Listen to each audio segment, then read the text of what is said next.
Good morning and welcome to Gike's Got Game on the River's Edge, Pittsburgh, River's Edge, PGH.com, but you've already found us there. And I'm Alan Saunders filling in for Matt Geica on a beautiful Friday morning in the Steel City. And if you are longing for Matt's presence, you won't be wanting for very long, as we're going to bring in Matt on the line from Florida, where he's covering the Penguins for DK Pittsburgh Sports. That's Matt's gainful place of employment, and you can find my work all over the internet, but at PittsburghHockeyDigest.com, as we're going to talk pucks. And Brian Crawford, you got Matt on the line here? He is available. All right. Matt, what's going on? How's Florida? Hey, good morning. A little awkward for you to say welcome to Gike's Got Game. Maybe I should make the show a little more generic as far as the title goes, so it's not so bad when someone fills in. But Florida's great. It's humid. It was raining last night, so I'm right back into the subtropical climate. Feels like I'm reporting for spring training. Well, you're down there to cover the Penguins, and your work at DK Pittsburgh Sports yesterday was, I thought it was pretty interesting, actually, about the Penguins' sort of dynamo forwards in Connor Sheary and Brian Rust. What did you see there that kind of sparked the thought behind that story? Well, Mike Sullivan has been talking quite a bit about, well, ever since he took over, but I've noticed it recently. He brings it up more and more. He thinks what the Penguins do without the puck is just as important as what they do with the puck. And what they do without the puck can help them establish their identity as much as what they do with it. And I see two guys in Brian Rust and Connor Sheary, maybe not a lot in common on the surface. One's a righty in Rust, one's a lefty in Sheary. Sheary has more of the niftiness, the playmaking ability. Rust, hard driving, straightforward type of a winger. But they both have speed, and they both can create turnovers and create disruption in the offensive zone. And Sullivan said that he thinks that when the Penguins are pressuring the puck, when they are doggedly pursuing the opponent, when they're hunting pucks, as he puts it, he thinks the team's at its best, and they play more in the offensive zone that way, and they play more with the puck that way. They get it back, in other words, if they play the right way without it. And I see Sheary and Rust, who go up and down the lineup. They can play anywhere in the top nine, basically, as being particularly key to their approach. And I wrote about that with that in mind. They're both off to nice points-wise, but I think that's almost beside the point, if you can pardon the pun there. Both guys, because of their ability to go up and down the lineup, to be versatile, to play with Crosby, to play with Malkin, to play with Greg McKegg in the case of where Connor Sheary was for a couple of games this season, they're rather invaluable to this team, and they're worth more than just their paycheck. They're worth more than just whatever their line is on the box score. Yeah, I think it's an interesting dynamic, too, in that for so long, the Penguins tried a lot of different options on the wings of Crosby and Malkin, and it took a while, and it took two general managers and three head coaches before they came up with what seems to be working, right? And so I just think it's it was an interesting process that played out, where you had some big name, high skill guys, or you had some more physical players, or there was all this plugging and playing and big trades and Jerome McGinley on the wrong wing and everything. And then it's just two guys that are kind of undersized, that skate really well, that are just very complimentary players. And it kind of takes me back, to some Penguin teams in the early 90s, where if you looked at those lines, there were guys like Bob Airey and Troy Loney on what we'd call scoring lines, playing alongside guys like Jaromir Jagr and Mario Lemieux. And I think that I've always felt like that works in hockey, that you don't need to match skill with skill, that sometimes you can put together lines, and not that Rust and Sheary aren't skilled, but they're clearly not at the same level as their centerman. I think lines that have complementary skill sets work better than lines where you put three guys out there that are all trying to do the same thing.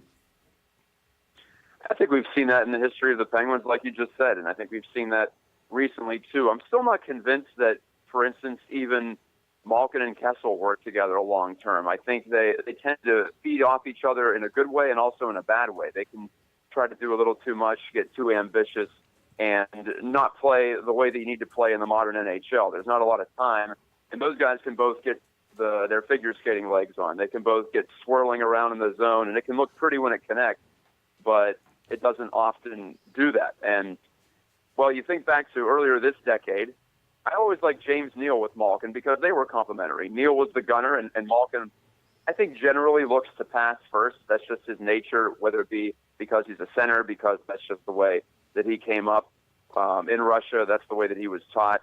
I know that Malkin can score, and ironically, he had, 50 goals the year that he and Neal were together, and there was no Crosby because of the concussion in 11 and 12.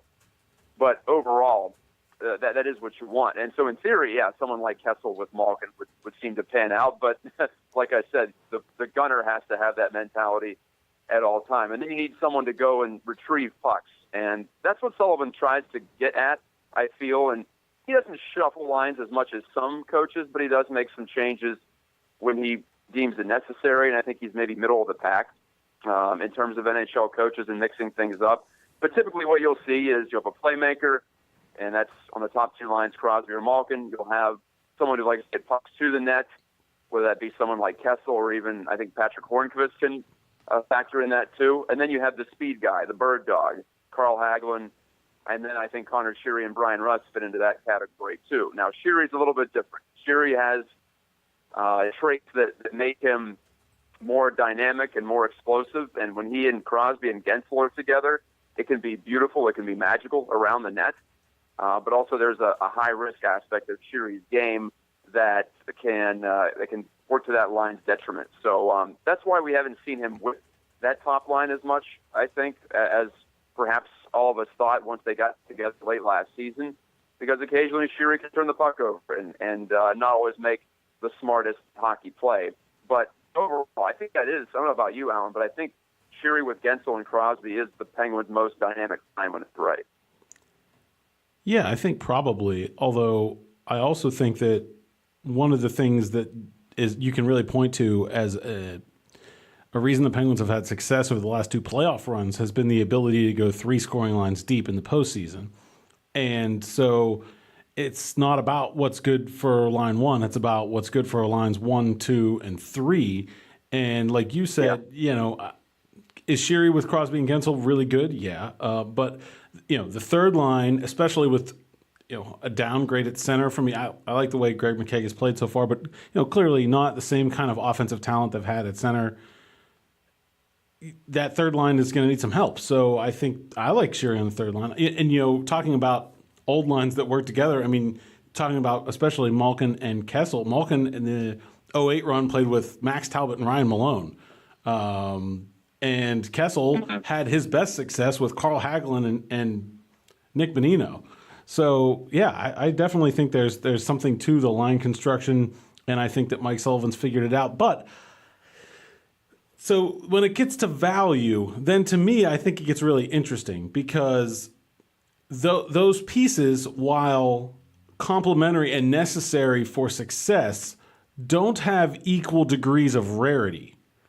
Right? So it's a center like Sidney Crosby and Evgeny Malkin is obviously very rare, but so is a guy that can shoot like Kessel or James Neal, and so is someone with physical size and strength, like a Chris Kunitz or a Patrick Hornqvist that can go bully his way to the front of the net.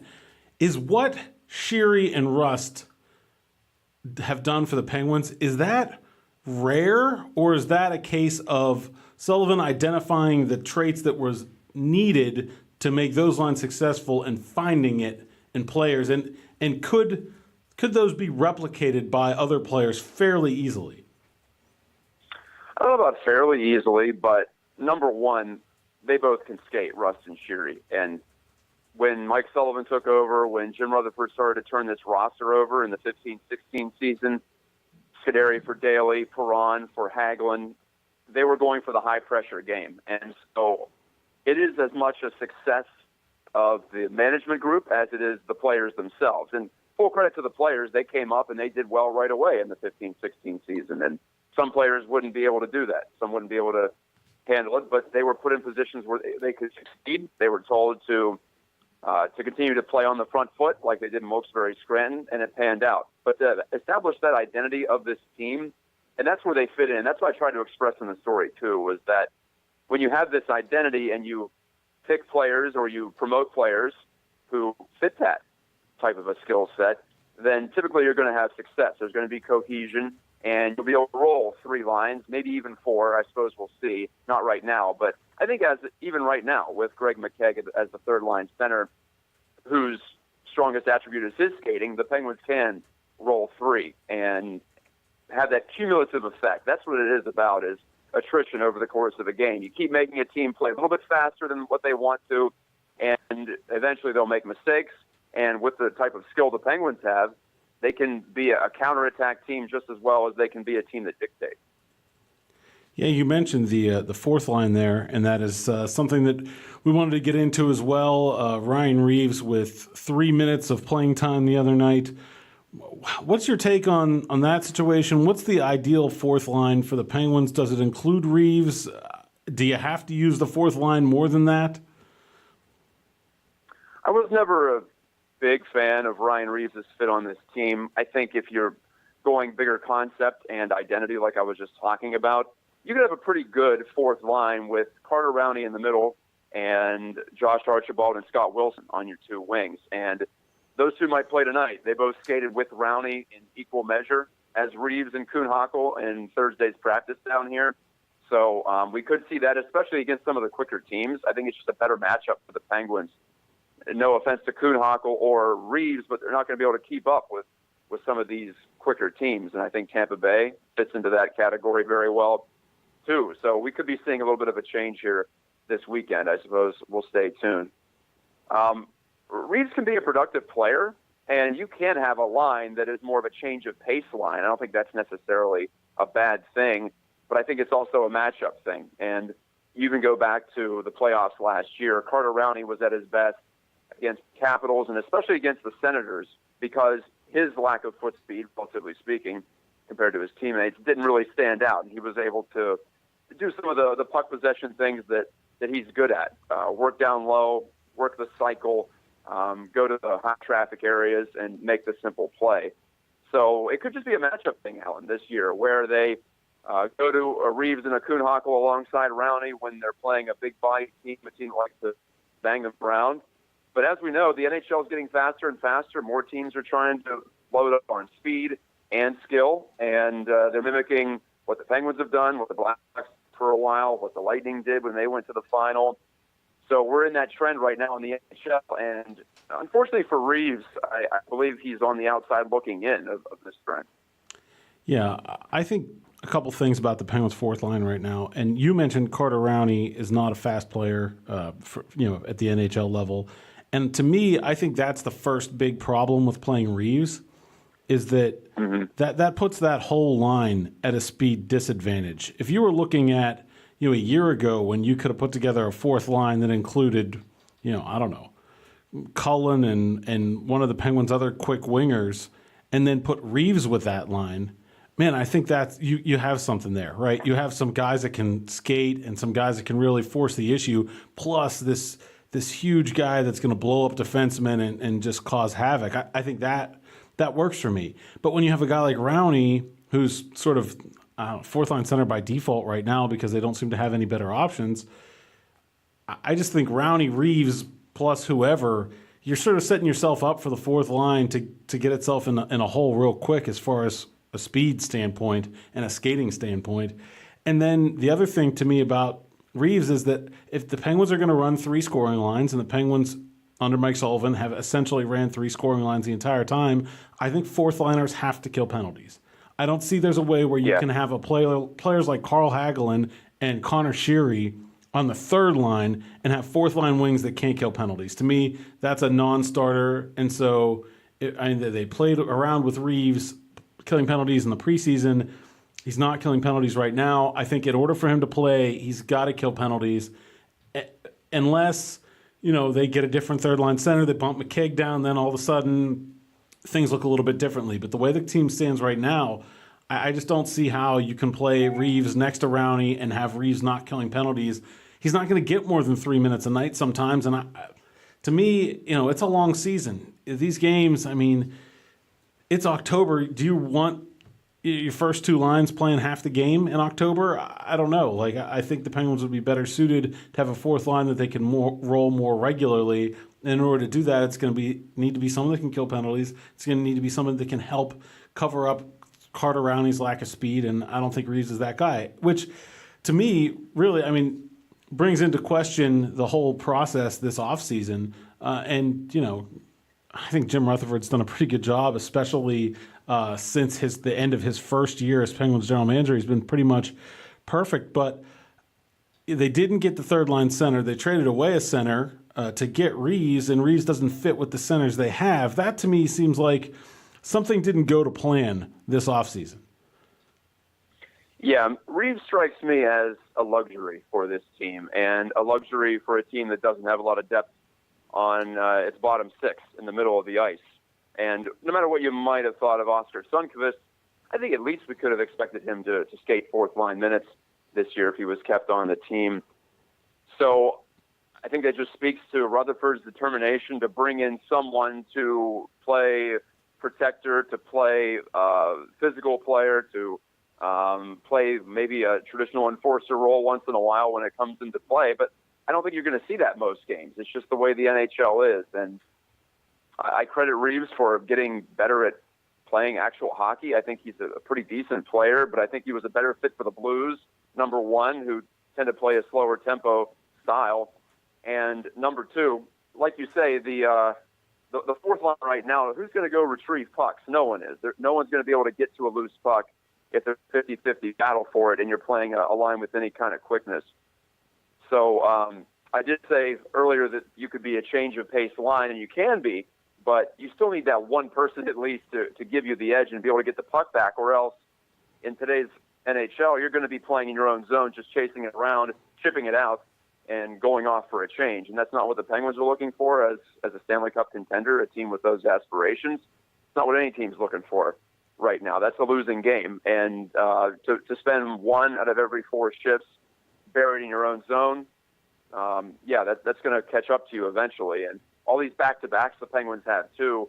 I do wonder if eventually Sullivan goes to a system where a couple of guys play in game one, like tonight against Florida, and then you swap them out for a couple of other guys on the fourth line at least. And I'm also curious if they ever use Ryan Reeves as a penalty killer. You mentioned in the preseason they did, but it just seems like the trust isn't there right now. And it's not an easy thing to do. It's something you can learn. I think Tom Kuhnhackl has picked it up pretty well. But it's not something you can just go out there and all of a sudden start doing very well. So it could just be that's where the Penguins are, and there's no real trust in Reeves' ability to do that because he hasn't done it in his NHL career. So they're facing a dilemma here with the big man. And I know Penguins fans really took to him in that game against the Predators. It seemed like he was going to be the new fan favorite, but it's hard to be that way when you're barely playing every night. Yeah, I just don't see the way. It almost seems like the Reeves acquisition, in order to be successful, also needed the third line center to be here. Mm-hmm. Right? Because that would really change the whole complexion of the bottom half of that lineup. And then a guy like Reeves maybe doesn't stick out as much. I don't know. But yeah, talking about enforcing or whatever, Evgeny Malkin's in a fight the other night against the Rangers. I don't know that part of his game really carries much of any utility in the NHL in 2017. Yeah. It's certainly not deterring anyone from doing anything. His presence, maybe, I don't know, maybe the players feel more confident with a guy like that in the lineup. They feel like they're more protected. And if they feel it, then it's real, whether it is or not. But I don't know. I don't see that as being enough to tip the scales in the favor of a guy that's playing 3 to 5, 7 minutes a night. It strikes me as the first summer that Rutherford was in control. Remember, he went after Steve Downey and with that kind of a theory. Well, Downey had more offensive upside, so I don't really want to put him in this category. He wasn't a heavyweight by any means, but there was the thought that the Penguins needed to get tougher, da-da-da-da-da. They went out and did that. And in reality, all they did was really get slower and provide less support for their superstars in that 14-15 season. Different coach, different philosophy, but there are some parallels there. And I just wonder halfway through this season, even at Thanksgiving, Alan, where we are with the Ryan Reeves experiment, if you want to put it that way. Not off to a great start, but then again, if there is more even strength time later in the year, which there probably will be, as either players adjust or the officials roll back the slashing and the stick foul standard that they've rolled out there here so far, then it could work better. But I don't think it's ever going to be ideal for this team until, like you said, if they get a third-line center, you can bump Greg McKegg down to that fourth line, then all of a sudden he can skate for you, and he can provide a lot of what you need out of every line on the ice. You mentioned the back-to-backs, and of course the Penguins are in Florida, and they're headed from one coast to the other, back-to-back, Florida and then Tampa. But is this team without a third-line center? To me, I think a team that's relying on two lines for most of its scoring is always going to have trouble on those back-to-backs. I mean, Sidney Crosby and Evgeny Malkin aren't young anymore. That's a pretty tough situation for this squad, the way it's currently put together. It is. It puts some pressure on them, and I know that both of them can handle it, but they're also both 30 and over now. So it's not the 25-year-old Malkin, 25-year-old Crosby.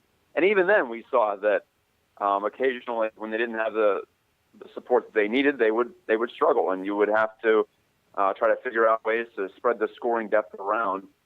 Like I said, though, the Penguins have some competent players who haven't played very much, in Scott Wilson and Josh Archibald. So if they mixed in some fresh legs, perhaps on night two, that could be a way to mitigate it. But there's no way around that they have these 19 back-to-backs this season.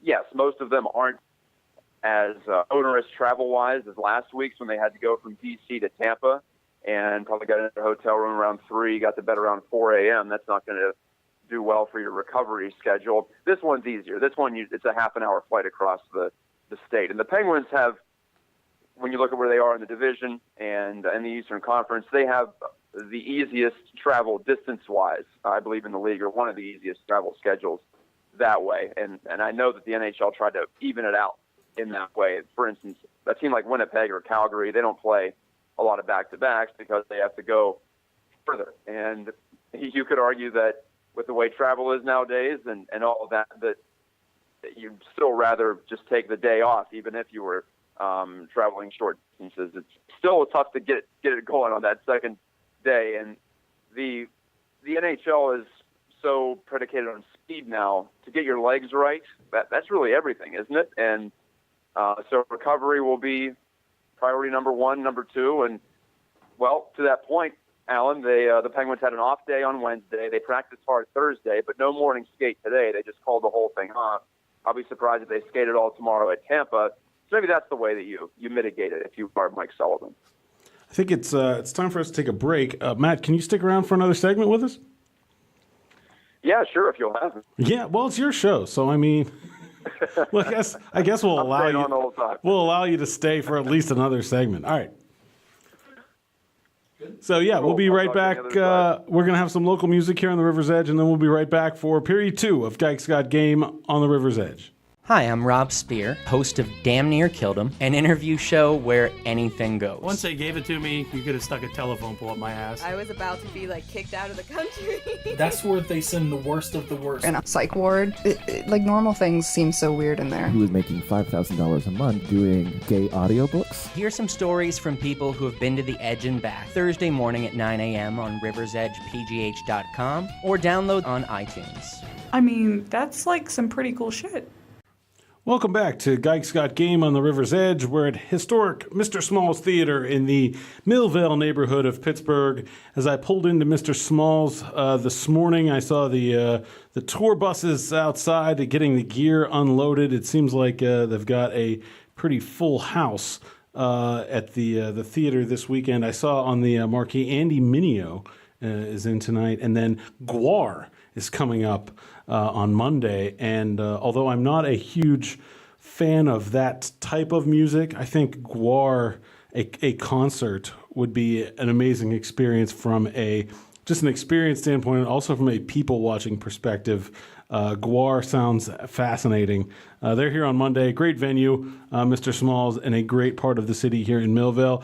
I'm Alan Saunders, filling in for Matt Geica. It's his show. It's called Geica's Got Game, and we've got him on the line from Florida, where he's covering the Penguins for DK Pittsburgh Sports. Matt, you ever seen a Guar show? Pardon me? Have you ever seen Guar in concert? Guar is coming to Mr. Smalls. No, I have not. I'll have to do some research on Guar to see what they're all about. Oh, you don't know what Guar is all about? Okay, well, yes, do some research. They're sort of a, I don't know, Brian. How would you describe Guar? I guess it's like heavy metal with a sort of satanic overtones. Yeah, it looks pretty interesting. I have not seen them live, so but yeah, it's looking at the posters and everything, it looks crazy. And they like throw blood, fake blood, I assume, like at their crowd and things like that. It's that would make for a good video show. Maybe we should it get fits them in in here. with Halloween, I guess. Yeah, that'd be good. October Great. 23rd, great time to see Guar. I don't know. I like hard music, but that's a little much for me.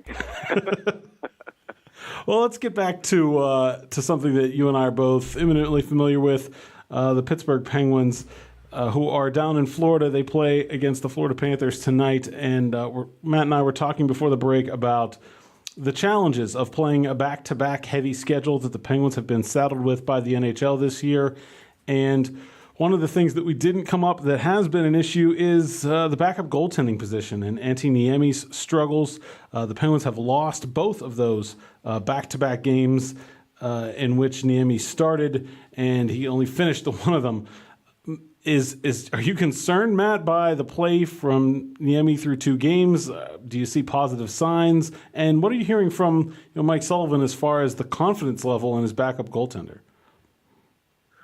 Well, I know that Sullivan has gone out of his way to say that logistically it's been a tough first 2 games for Antti Niemi because of who the Penguins have played, the Blackhawks and the Lightning in back-to-back situations, and, also because of the back-to-back situation. And the Penguins hadn't handled it very well. They were just completely comatose in that game up in Chicago a couple of weeks ago that I had the pleasure of covering. And I'm not being facetious. I actually enjoy seeing that. You don't see a blowout with 10 goals in the NHL that often.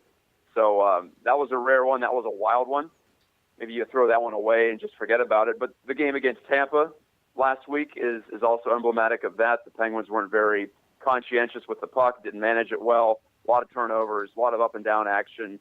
Niemi was put under extreme duress, and he's not at that stage in his career anymore, Alan, where he can really steal games for you. So you have to play like you're playing in front of the backup goaltender. Be a little bit more conscientious. Don't take as many risks. And so I put it on the team as much as Niemi for his results early on. And now give me a couple more weeks here, maybe see Niemi 2 or 3 more times, and we can have a better assessment of his game. I think he's a scrambly goaltender. I think he's the type of goalie that maybe makes routine saves look difficult, but I still think he's a competent goalie at this level with the proper amount of support. So to continue to use him in the back end of these back-to-backs, maybe Sullivan turns it around. Maybe he uses Niemi tonight against Florida and then puts Murray in net for the second half to balance it out, if you will, a little bit more. Yeah, but the better goaltender in front of the tired legs seems like a sound strategy. But that game up in Tampa, the last time the Penguins were there, the Penguins still outshot the Lightning in that game by, I think, a pretty good margin, and then they lose 5-4. You're saying you don't want to put it on Niemi, and that's fine, and that doesn't account for the quality of scoring chances and things like that. But does he give the Penguins a chance to win the game when he's in there? I think he will in a better situation. I think he did, actually, against Tampa Bay. They just gave up a ton of odd-man rushes and power play opportunities. Let's not forget about that either, and that's a really good power play you don't want to put on the ice. I saw maybe let in 1 or 2 that Matt Murray wouldn't, but I also saw him stop several grade A chances that could have easily gone in against anybody, maybe even Matt Murray. So do I think he was great? Do I think he was even above average? maybe not, but I thought he was good enough to give the Penguins an opportunity to win that game if they're anywhere near the top of their game.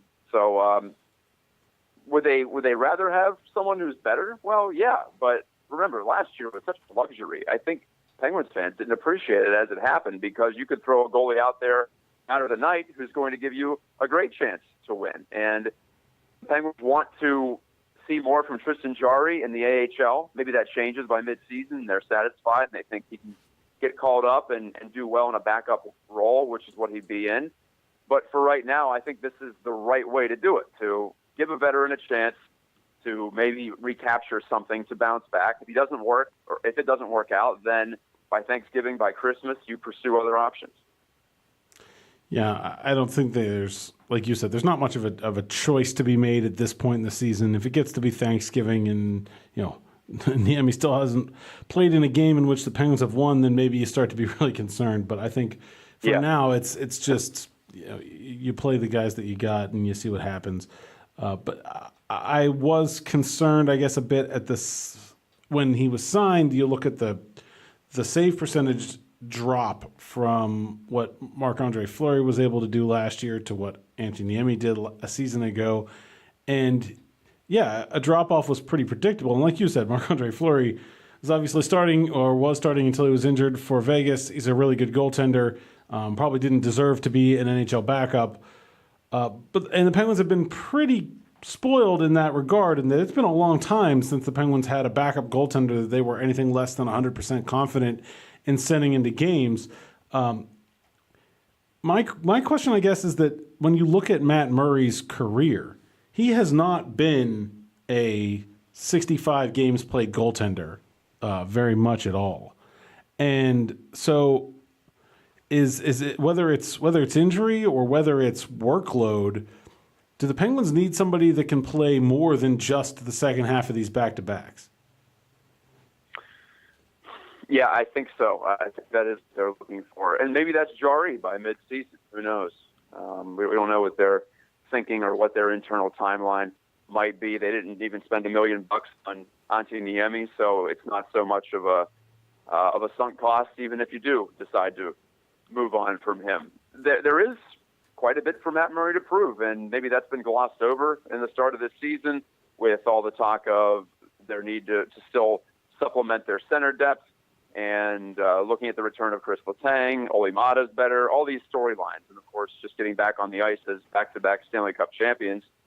But as a professional, you're right.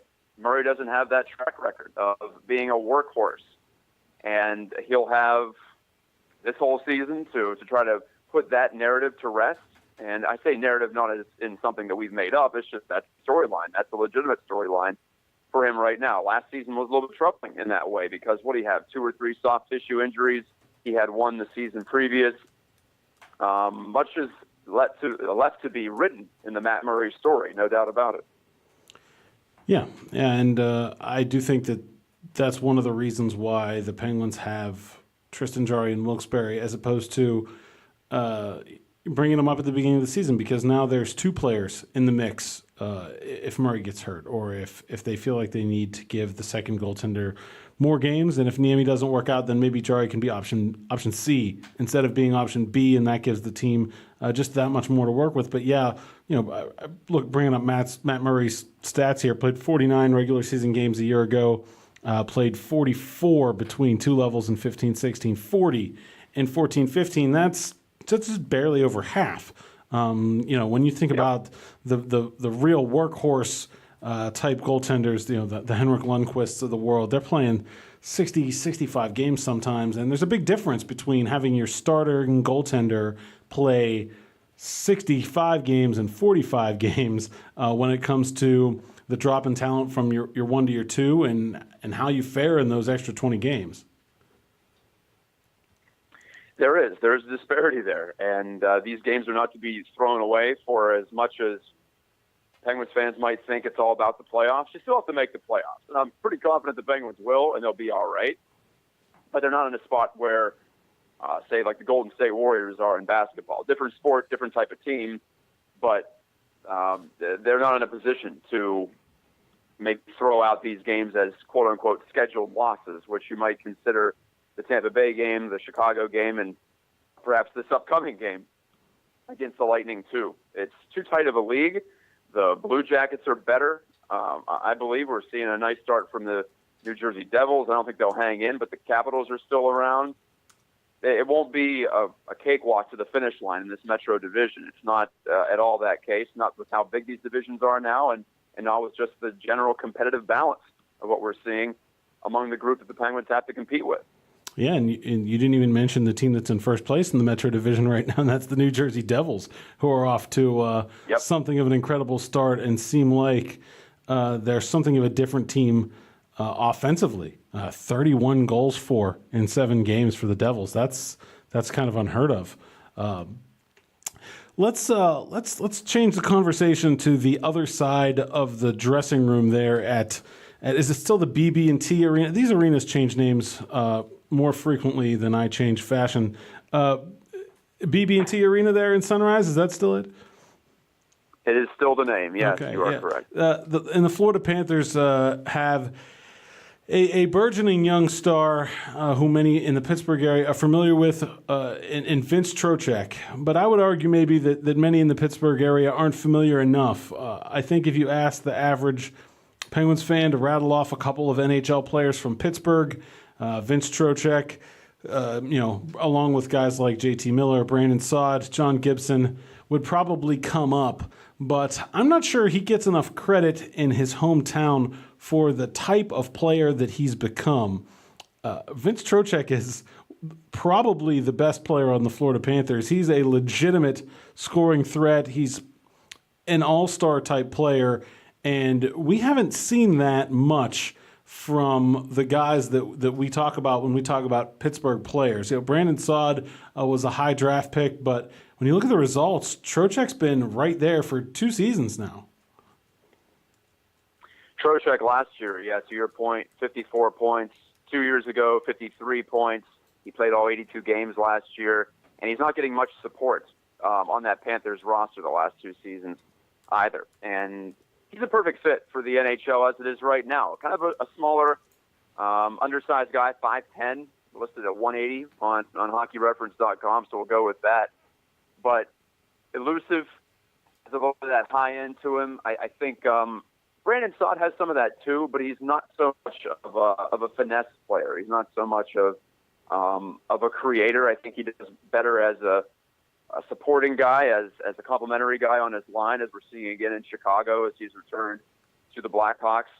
But Trocheck, you're right, is a different type of an animal, and he's in a spot here where he can be the face of a franchise, perhaps. And when you look at the number of Pittsburgh-born players who are in the league now, I think we're getting close to 20.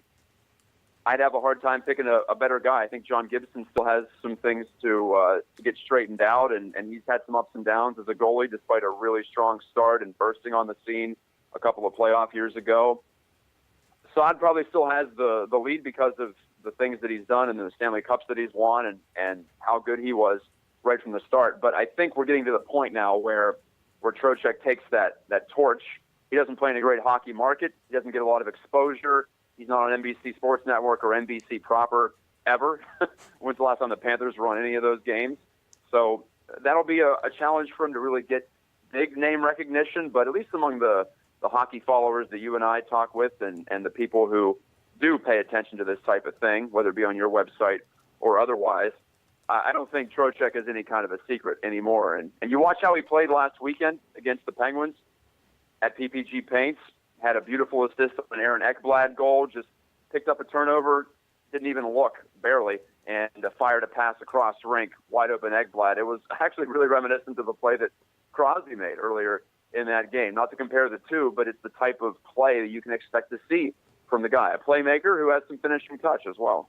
Yeah, I saw a couple weeks ago, had a beautiful shorthanded goal on sort of a partial 2-on-0 or a breakaway, and he's a special player that does the kind of things that make you fall in love with hockey. And I think that in a place like Florida, that's really going to take off, right? I mean, he could have been a really, really, really good stay-at-home defenseman and we could say, well, he's one of the best Pittsburgh-born players in the NHL, but that doesn't have the same kind of effect as when you're the kind of forward that can do some of the things that he can do, and you're playing in a market where, hockey doesn't have the greatest saturation, where he can sort of be the thing that makes people want to come to that arena and see the Florida Panthers play.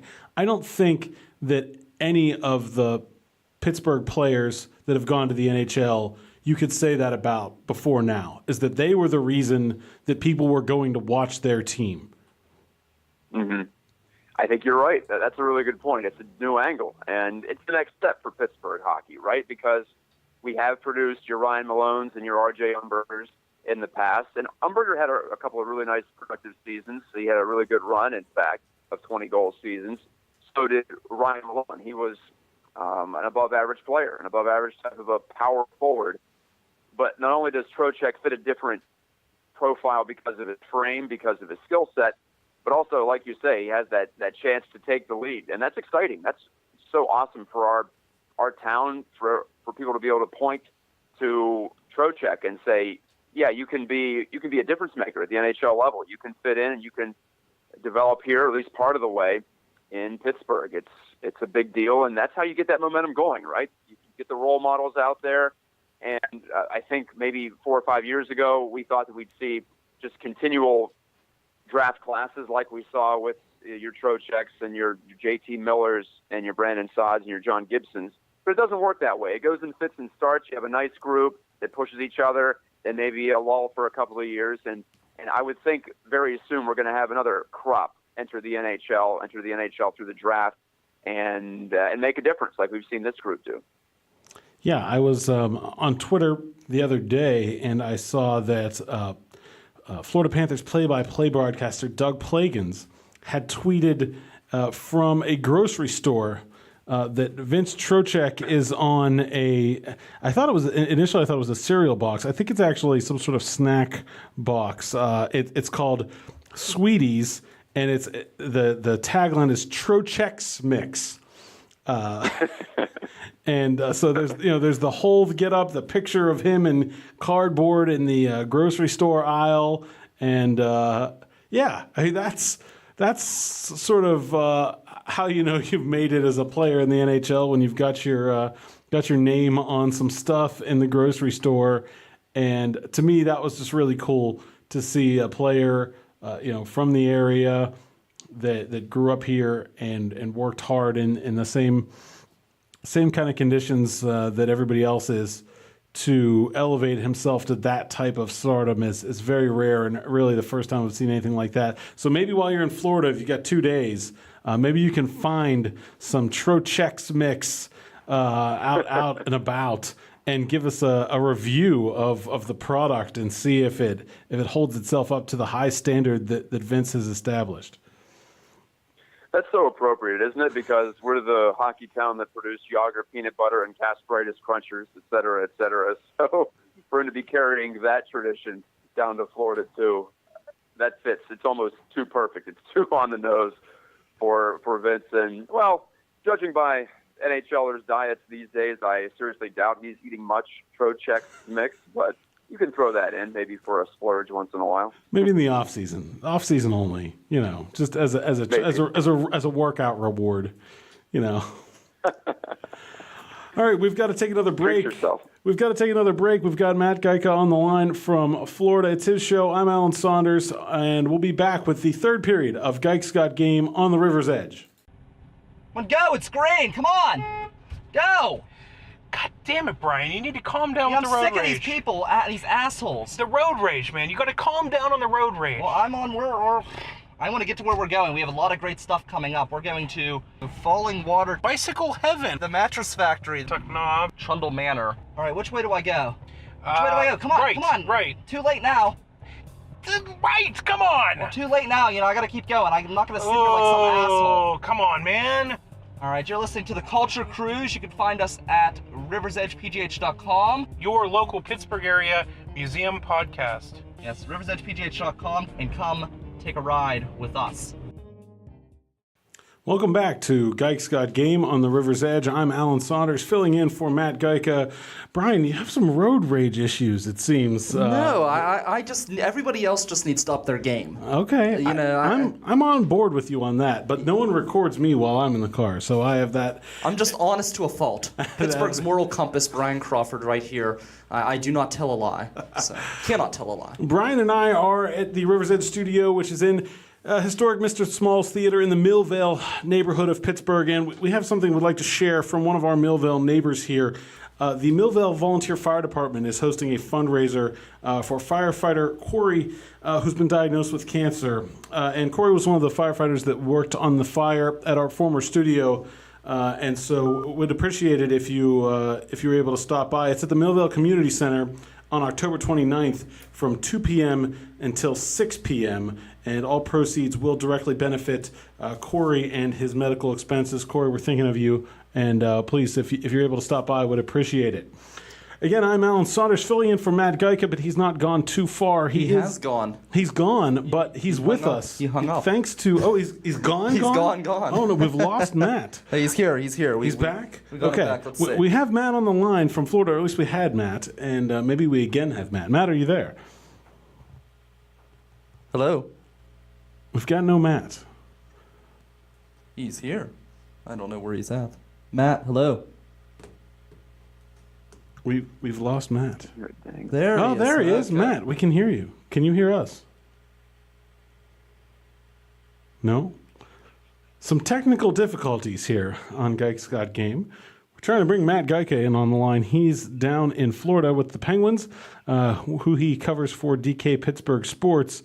And Brian, you got him yet? No? Maybe? He's on the phone. He's just not talking. He's listening. Matt, can you hear us? Let's try something else. All right. Well, this segment, we want to take some questions from Twitter. So I'll take one while Brian tries to secure Matt here. And let's see. What would we get from the Twitter sphere? BioShock LGP, who I don't know what BioShock is. You'll have to fill me in on the reference there. But he asked me if I like Minios or Fioris, which is a pizza question. If you are not familiar with the Pittsburgh pizza landscape, and if you're not, why not? Because pizza's amazing, and Pittsburgh has some pretty good spots. But I think Minios is one of them. But I do think it gets. We have Matt back. Matt, are you there? Yeah, sorry, I don't know what happened. The humidity in the air must have mitigated my cell signal. There you go. I'm blame it on that. We're talking pizza, and the question is Minios or Fioris. I feel like Minios is a bit overrated. It's good. It's not like as good as I think some people make it out to be. Fioris is solid. What's your take on those or others in the Pittsburgh pizza scene? Oh boy, you're gonna hate me, but I haven't really had pizza in like 5 years. I cut out gluten from my diet, so I used to really love. I don't know if Pittsburgh has a form of this, but the crispy crust pizza with the you throw the cheese over it after the fact. It's not melted all the way. The old DeCarlo's. We had that in DeCarlo's. We had that in West Virginia where I grew up. So that's always my holy grail for pizza styles. There are a few places in Pittsburgh that do that, and I'm struggling to remember the Betos, Betos is the one. Yes, that's the right. one in Pittsburgh that I think of that, and I like that because it's unique, but I don't actually like it. I like the idea of it. Yeah. I like the concept. To me, the holy grail for Pittsburgh pizza, to me, is the Vinnie Pie, Vincent's Pizza Park in Forest Hills. I don't know. I'm an east side of the city guy, so maybe that's a regional bias, but Vincent's is unlike anything you get anywhere else, and to me that feels uniquely authentic Pittsburgh. Instead of trying to take somebody else's pizza style and just doing it not quite as well, Vincent's is its own thing. It's in a grease-covered piece of cardboard stapled to the box with wax paper, and I love everything about it. So that's my pizza take is that the Vinnie Pie is where it's at. And also it's like you can only actually survive eating one like about once every 4 or 5 months. And so it's then a treat, right? Instead of like, I just didn't feel like cooking today, so we're having pizza. Can I give one? Yeah, Brian. Yeah, here we go. This is mine. Hey, listen up for some sweet pizza discounts. The River's Edge is partnering with Frank's Pizza and Chicken. There we go. Frank's Pizza. All right. Yeah, we gotta plug the sponsors. Absolutely, Frank's Pizza. They're not a sponsor anymore, but they did give us money once. Oh, all right. Well, Frank's, what's up? Come back. Yeah, come back. Right? Well, we want you back. maybe we need to have a remote from Frank's. There we go. My other question is more to the topic of the show, which is sports. And the question is from Bringing the 4-4, which, again, sorry, you're going to have to help me on the reference there, but when will Pitt bring back the retro uniforms on a permanent basis? Matt, I know you're a guy that appreciates the aesthetic of sporting events as much as the athletic part of sporting events. What's your take on Pitt's retro blue and bright yellow uniforms, and should they be a full-time look for the Panthers? Have we lost Matt again? He is still on the phone. We've lost Matt. Oh no. Must be having some bad service out that way. Yeah. Well, I'll give my take, and if we can get Matt back, maybe he can give his. To me, I think on the football field, nothing says Pitt more than the gold helmets, the royal blue uniforms, the gold pants. The colors pop. It looks beautiful. They had that home game on homecoming last weekend. They played NC State, who was wearing all white, and man, it was a gorgeous look on the football field. The photos from that game, they jump out at you. That is a unique look. It's a bright, vibrant look. It's beautiful, and it's pretty uniquely Pitt. In the college football landscape, there aren't a lot of teams that wear those colors as opposed to their regular uniform set right now, where the navy blue and Vegas gold combination, that's what Pitt wears. That's also what Notre Dame wears. It's what Navy wears. It's what Georgia Tech in Pitt's own division wears. And so I think that the brand of it gets a little bit muddled when Pitt wears the newer colors.